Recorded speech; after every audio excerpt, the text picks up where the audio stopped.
A chilling new video showing Charlie Kirk's security detail just minutes before his fatal shooting has surfaced, and it's turning everything we thought we knew about that day upside down. The footage, analyzed by investigators and online experts alike, appears to show unusual movements, formation gaps, and questionable decisions that have reignited debate about whether Kirk's death was simply a tragic oversight or something far more deliberate. It happened during one of his campus appearances, the kind of event that had become his signature: open, unfiltered, and controversial. Thousands of students filled the courtyard, their voices blending into a restless hum of curiosity and confrontation. Kirk stood at the center of it all, confident, animated, and unprotected. For years, he had traveled from campus to campus, challenging opponents, debating critics, and meeting students face to face. He thrived on accessibility, the sense that no barrier, no guardrail stood between him and the people he wanted to reach. But on this day, that openness would come at a devastating cost. Security was minimal. Only a handful of private guards and a few campus officers surrounded the area. There were no metal detectors, no drone patrols, and no rooftop checks. For a figure who had received hundreds of threats in the weeks leading up to the event, the setup was dangerously exposed. Threat analysts had warned of potential risks, not just online hostility, but credible messages hinting at violence. Some even referenced the layout of the university grounds, the open courtyard, and the surrounding rooftops. Yet the warnings were ignored. Kirk reportedly resisted any security measure that could make him appear distant or afraid. He believed in being accessible, even if it meant being vulnerable. That philosophy, so central to his public identity, would become the detail that defined his final moments. As the event began, the crowd was electric. Phones were raised, questions shouted, cameras streamed the scene live to millions. Then, amid the noise and laughter, a single sound cut through everything: a sharp, sudden crack. At first, people thought it was feedback from the microphone. Then came the screams. In an instant, panic rippled through the courtyard. Students ducked for cover as security rushed toward the stage. The shot had come from above, later traced to a rooftop overlooking the gathering. Kirk fell, collapsing as chaos unfolded around him. Guards dragged him from the stage toward a waiting vehicle. There were no medics on site, no ambulance, no trauma personnel within reach. They drove him away, hoping to save his life. He never made it. The shock was immediate. Within minutes, the news had spread nationwide. Social media erupted with disbelief, anger, and speculation. Supporters mourned, critics argued, and through it all, one question echoed louder than the rest: how could this have happened? The tragedy marked a turning point, not just for Kirk's movement, but for public events across the country. In the aftermath, the courtyard where it all happened became a vigil site. Candles, flowers, handwritten notes. Symbols of grief and disbelief scattered across the ground where he had once stood, speaking about courage and conviction. But as investigators examined the scene, new evidence surfaced, footage from inside the security team itself. It captured movements and gestures in the final seconds before the gunfire. For some, it was proof of human error. One of his security guards has clearly these sunglasses on that have meta, or that can film, and you can see him tapping them. And as those images spread, they began to reshape the story entirely. The shot may have ended Charlie Kirk's life, but it also shattered the illusion of safety for every public figure who dares to stand on a stage. The lapses that cost everything. By the time the nation saw the footage, the story was already fractured. Everyone had a theory, everyone had an opinion. But the truth, the quiet, procedural truth, was buried beneath layers of oversight exhaustion and choices that one by one would lead to disaster. The investigation later showed that what happened that afternoon was not the work of a single careless moment, but of a system stretched too thin, a structure of confidence that had started to rot from within. It began weeks earlier, in the meetings where risk assessments were supposed to be signed off. Organizers discussed crowd size, entry points, and visibility lines. They reviewed the last few events, noted no major incidents, and decided this campus would be low risk. That phrase would appear in several documents later seized by investigators. 2 words that now read like a warning written in invisible ink. Security consultants had offered recommendations: drone surveillance, rooftop patrols, medical standby, layered cordons for the stage perimeter, all marked as optional. And optional quickly became unnecessary. The assumption was simple: nothing had ever gone wrong before. Inside the planning office, someone drew a simple map: a rectangle for the courtyard, 2 dots for watch points, a single arrow marking the route Kirk would take from the vehicle to the stage. It looked neat, controlled, predictable. But on that map was also an empty corner, the blind angle. That blind angle would soon hold the unseen figure with a rifle. The people responsible for safety didn't ignore danger. They underestimated it. Threat reports had been pouring in. Not the usual online noise, but specific, location-tagged messages that warned of an attempt. The language was graphic, the tone obsessive. Yet most were filtered out by automated systems before they reached the top of the chain. When questioned later, several members of the organizing team described the atmosphere before the event as normal. Some said they'd grown desensitized to hostility around public figures. Others admitted they simply didn't have the budget to implement full-scale protection. The result was a compromise: half the personnel, half the coverage, and a schedule that left security gaps every time Kirk stepped away from the main stage area. In the hours leading up to the event, the campus transformed into a spectacle of energy and noise. Students gathered with signs, phones, and expectations. Kirk's team moved briskly, adjusting microphones and scanning the crowd.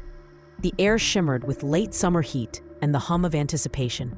But behind the scenes, small mistakes began to multiply. A patrol that was meant to check the rooftops was redirected to assist with crowd control. The radio frequency assigned to private security overlapped with the university's maintenance channel, leading to static-filled confusion. A medical station scheduled to be near the courtyard was quietly relocated for visibility reasons.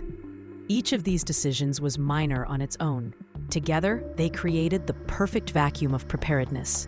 When the footage later surfaced, investigators froze the frame at a single moment. Kirk, standing just behind the stage curtain, smiling, unaware. Around him, the team moved in practiced rhythm. Yet something about the formation looked off. Too wide, too casual. A single gap opened behind him, an unguarded arc that, to the trained eye, was as clear as a target. The video didn't capture the shot itself, but it captured the seconds before, the atmosphere tightening like the string of a bow. Someone adjusted their glasses, another scanned the roofline, and then static. For analysts who studied the recording, it became an obsession. Those few frames where instinct and protocol collided. Was there a warning gesture, a premonition of danger, or just routine professionalism in a moment too fast to interpret? What followed after the gunfire was chaos disguised as control. The crowd scattered in waves. Screams merged with the crackle of radios. Security members sprinted toward the stage, while others shielded spectators. And in the center of that storm lay the man they were meant to protect. Witnesses later described seeing the team lift him, carry him toward a black vehicle waiting just beyond the barricade. To the untrained eye, it looked efficient, a quick extraction. But to emergency experts reviewing the footage, it was a critical error. There was no field triage, no compression of the wound, no confirmation that the route ahead was secure. The choice to move immediately may have sealed his fate. Inside that vehicle, the silence must have been unbearable. The team's leader shouted coordinates. Someone held pressure. Another tried to clear the airway. They sped away from the campus as confusion swallowed the courtyard behind them. Back at the scene, the crowd was still uncertain what had happened. Many thought the loud crack was a firework, a staged stunt. Others began recording, capturing the aftermath in fragments that would soon dominate every social platform in existence. Within minutes, the footage had spread, short, shaky clips from students' phones, each offering a different perspective, none showing the full truth. Some showed the confusion, others the desperation, and together they painted a portrait of disorder that no official statement could repair. When federal agents arrived, they found the area partially compromised. Camera SD cards were missing from several angles. Security logs were incomplete. And the sniper's position, an abandoned maintenance rooftop, showed no signs of a counter presence. No one had checked it. No one had even looked up. That rooftop would later become the symbol of everything that went wrong. Investigators recreated the line of sight. From that vantage, Kirk's stage was perfectly framed between two banners. The shooter didn't need to move, didn't need to adjust. It was a straight path, a professional's angle. Experts called the failure a cascade event, where each minor lapse reinforces the next until catastrophe becomes inevitable. It wasn't just one guard, one camera, or one overlooked message. It was culture, overconfidence, fatigue. One of the most haunting discoveries came from internal communications. In the days before the event, security personnel had exchanged messages expressing concern about manpower. One message simply read, "If anything happens, we're not ready." That message was never answered. In the aftermath, committees formed, hearings were scheduled, and reports were published. They all agreed on the same conclusion. Protocol existed, but compliance didn't. It wasn't malice. It was negligence born from routine. For those who watched Kirk's rise as a public figure, the irony was painful.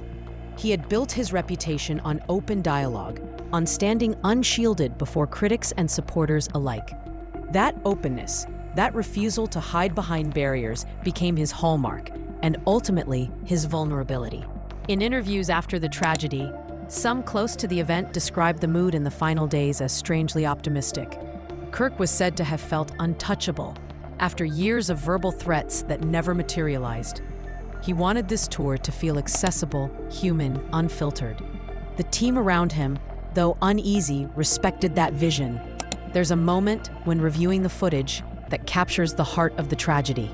Kirk turns toward the crowd, microphone in hand, a half smile breaking through the noise. He looks like a man in full command of the moment, confident, animated, alive. And then, in less than a heartbeat, the frame changes. No warning, no visible source. Just the sound that splits the world in two. The rest of the video blurs into chaos, movement without meaning, sound without context. But for analysts, those final seconds remain the most studied images of the entire case. Because in them lies the contrast between control and collapse, between safety and illusion. When experts later presented their findings, they didn't speak of conspiracies or coded gestures. They spoke of human limits, of fatigue, routine, and misplaced trust.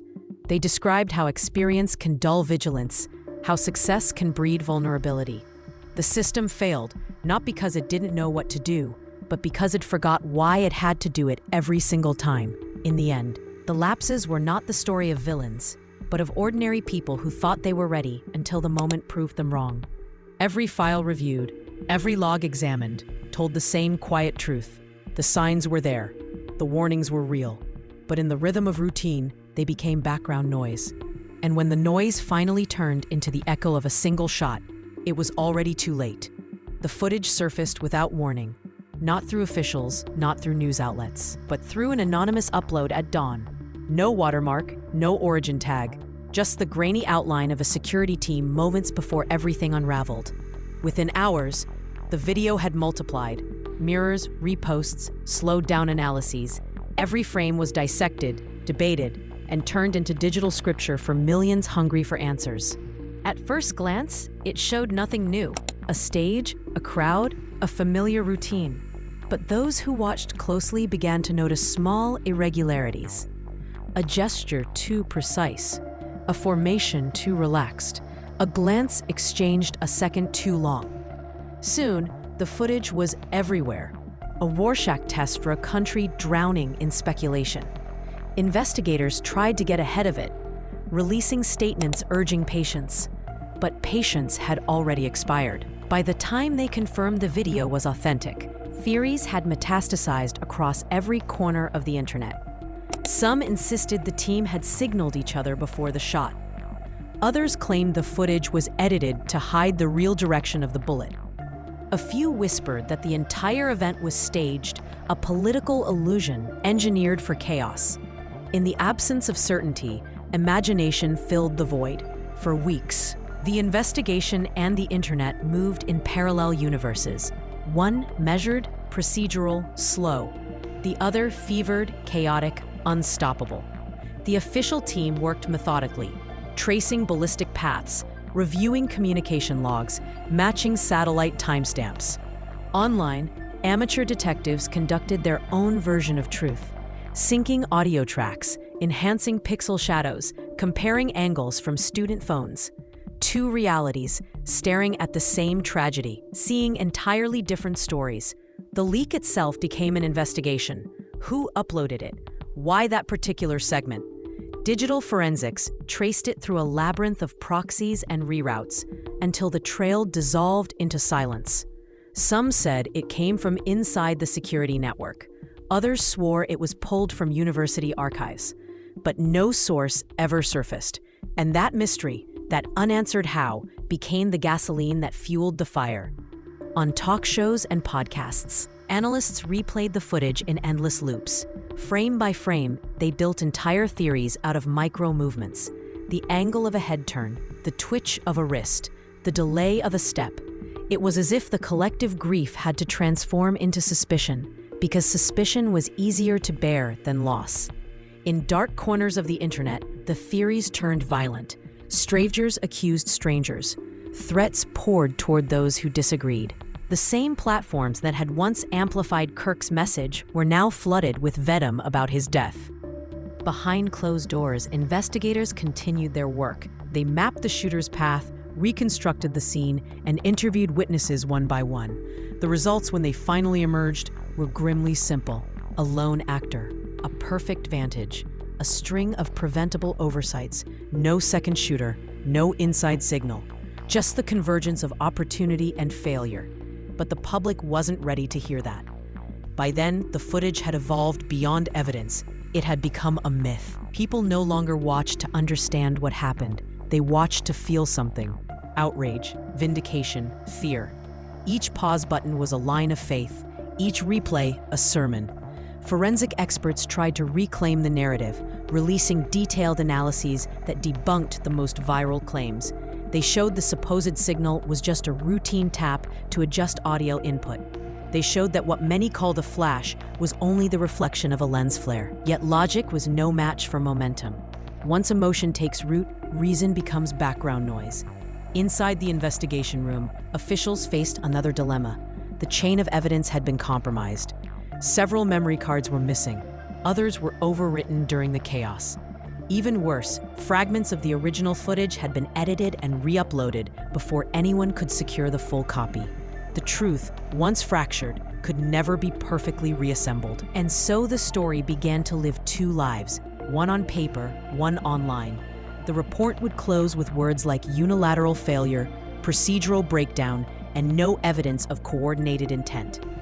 But the internet would write its own ending, filled with shadows and echoes. For Kirk's supporters, the footage became sacred, proof that their leader had died in service to an ideal, surrounded by failure but not fear. For his critics, it became a cautionary tale, evidence that hubris and defiance can invite tragedy. For everyone else, it became noise, a blur of pixels and opinions that drowned out the human story beneath. At the heart of the confusion was a simple human fact. The camera doesn't capture intent. It records motion, not meaning. And yet, in an age where sight equals belief, the blurred lines between those two became indistinguishable. Analysts in a federal lab would later note something haunting. When the footage is slowed to its final frames, you can see Kirk look toward the audience, not in fear, but in focus. He's mid-sentence, gesturing toward a student, when the crack cuts through the air, and then everything folds in on itself. Sound collapsing into silence, motion into stillness. The investigators replayed that moment hundreds of times. Some said it stopped feeling real. Others said it never stopped feeling real. Outside the lab, the world was moving on, but only superficially. News outlets shifted attention to politics, to scandal, to the next viral outrage.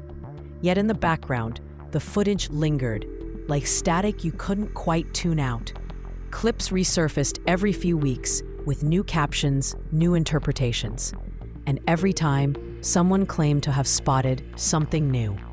the aftermath reached beyond screens. Universities reconsidered hosting public debates. Insurance firms rewrote their policies for live events. Even small speaking tours began requesting armored vehicles and medical standby teams. It wasn't just about Kirk anymore. It was about what his death symbolized, the fragility of openness in a culture addicted to outrage. For those closest to the scene, the footage was unbearable to watch. Some refused to view it at all, describing it as a loop that steals your peace. Others watched it endlessly, as if searching for redemption hidden in a frame. One investigator described the feeling best. It's like listening to an echo that never fades. You start to wonder if the sound was ever real or if it's just the memory of one. Eventually, the federal report was made public. It confirmed what many already feared, that the tragedy was preventable, that the warnings had been missed, and that every layer of security had failed in the same direction. But by then, the report's clarity couldn't compete with the internet's fog. The myth had won. Still, there was something deeper hidden beneath the noise. For every theory, every accusation, every endless thread, there remained one shared truth. A man stood for something, and that something demanded risk. Kirk had built his message on confrontation, not violence, but the challenge of ideas. He believed that facing opposition face to face was the only way to change minds. And so he stood, again and again, in open courtyards surrounded by strangers. That courage, or perhaps that stubbornness, drew both admiration and danger. When people talk about the footage now, they rarely discuss the shooter, or the angle, or the rifle. They talk about the moment before, that brief, haunting stillness when possibility still existed. The second before the shot, when the world was intact and the crowd was just a crowd. That's what lingers, not the noise, not the theories, but the silence that came before it all. The footage changed more than one life. It changed how institutions think about security. It changed how people talk about risk and responsibility. And in a quieter way, it changed how we watch tragedy unfold.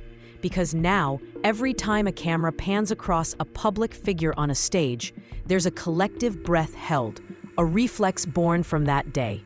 The screen trained us to expect disaster. Long after the investigation closed, new versions of the footage kept emerging. Color-corrected, remixed, slowed, reversed. Each edit promised revelation, but delivered repetition.